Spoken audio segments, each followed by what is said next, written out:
Bien, bonjour mes amis pour une petite vidéo d'actualité en ce lundi 5 octobre 2020. Donc ça sera assez court parce que j'ai pas trouvé beaucoup d'actualités très intéressantes. Donc Covid-19, Paris passe en zone d'alerte maximale.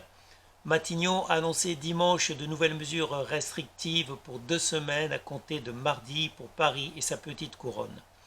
Les restaurants sont autorisés à ouvrir en respectant un protocole sanitaire renforcé. Donc, si je ne me trompe pas, les bars, malheureusement, devront fermer quand même à partir de 22 heures. Mais les restaurants, s'ils appliquent des mesures assez strictes, ils pourront rester ouverts.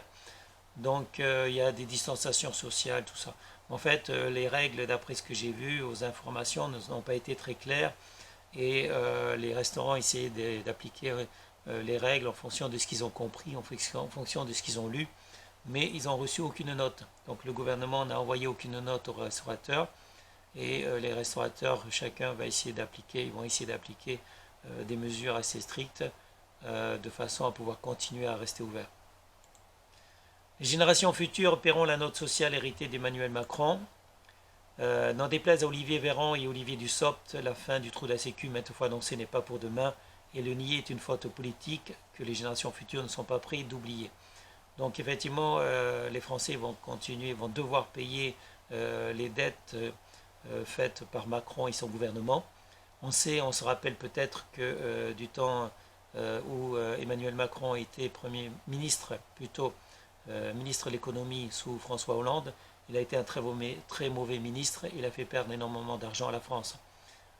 Donc en vendant par exemple un aéroport, l'aéroport de Toulouse, et qui a été vendu à des Chinois, qui l'ont revendu après par la suite à la France, en se faisant au passage énormément d'argent de bénéfices. Donc ça a été une très bonne affaire pour les Chinois, qui ont racheté à bas prix un aéroport et qui l'ont revendu à notre pays beaucoup plus cher, très peu de temps après. Donc voilà, bon, je ne vais pas dire qu'il y a eu des pots de vin, mais il y a déjà eu des enquêtes là-dessus qui effectivement incrimine Macron. Donc j'en dirai pas plus.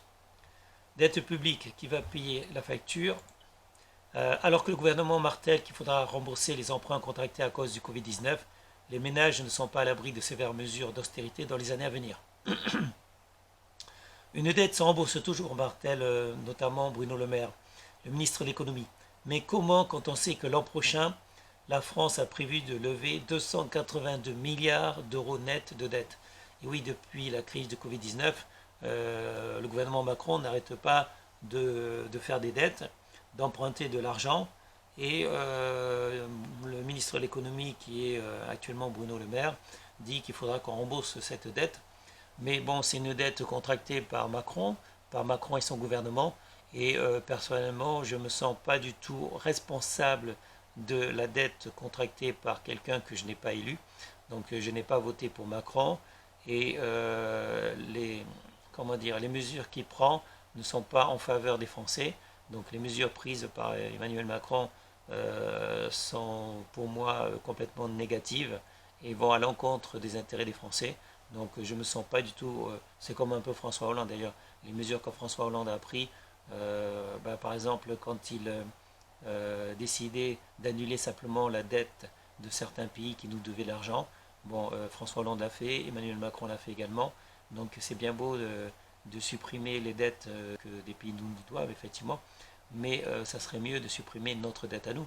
Moi je pense qu'à un moment donné, la dette de la France, on ne la paiera pas. Il faudra simplement qu'on l'annule, parce qu'il n'y a pas d'autre choix. On ne va pas demander aux Français de donner tout leur argent, alors que le gouvernement français ne fait rien pour nous. Le futur airdrop de crypto-monnaie de la Fed annonce la seconde vague de Bitcoin.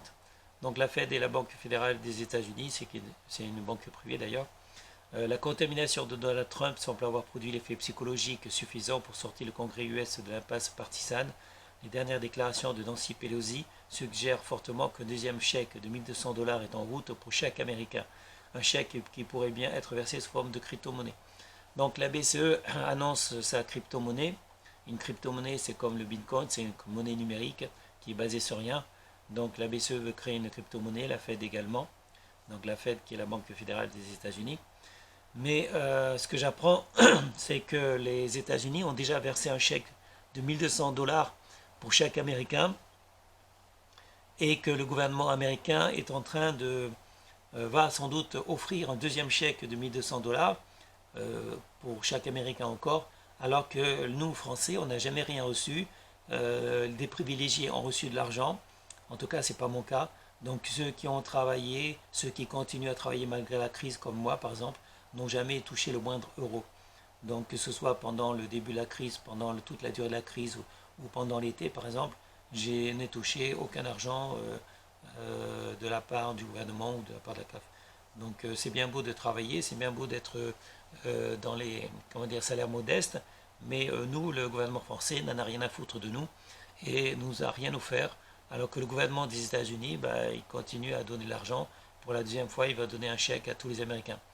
Donc ça serait bien que le gouvernement français pense aussi aux Français, au lieu de donner de l'argent à eux-mêmes, au lieu de se donner de l'argent à eux, au lieu de donner de l'argent aux entreprises, au lieu de donner de l'argent à ceux qui en ont déjà plein. Bon, ça serait bien que les Français puissent aussi recevoir de l'argent. Malheureusement, ce n'est pas le cas en France. Nouvelle fusillade à Saint-Ouen, 2 personnes grièvement blessées, donc il s'agit d'un règlement de compte encore une fois. 8 coups de feu ont été tirés samedi soir près de la mairie de Saint-Ouen, 4 personnes ont été blessées dont 2 grièvement. Donc je termine sur un fait divers. 3 semaines après la mort de Sofiane Medjeber et Tidiane Bayoko, tués par balle à Saint-Ouen en Seine-Saint-Denis, dans la nuit du 14 au 15 septembre, dans un probable règlement de compte lié au trafic de drogue, une nouvelle fusillade a éclaté dans la commune ce samedi soir. Selon une source policière, 8 coups de feu ont été tirés en rafale à l'angle des rues Ampère et Anselme, vers 22 heures au niveau de la place du 8 mai 1945 à 2 pas de la mairie. Donc sans doute encore une des fusillades à l'arme automatique à cause de règlements de compte sur trafic de drogue. Le trafic de drogue continue en France, surtout dans notre département du 93, et le gouvernement ne fait pas grand-chose en ce qui concerne ce problème de trafic de drogue, puisque les trafiquants ils continuent leur business sans avoir trop de problèmes du fait que Macron, je pense qu'il a autre chose à faire que de s'occuper de ça. Donc malheureusement, je termine sur un fait divers, mais on n'y peut rien, voilà, c'est comme ça. Aujourd'hui, il n'y avait pas d'actualité qui prêtait à sourire, mais peut-être que demain, il y aura quelque chose d'un peu plus marrant à vous dire. En attendant, c'était les actualités du lundi 5 octobre 2020. Et sur ce, mes amis, je vous souhaite à tous une bonne journée, une bonne santé. Portez-vous bien, mes amis. Et on se revoit très bientôt pour une prochaine vidéo. Merci et à bientôt, mes amis. Au revoir.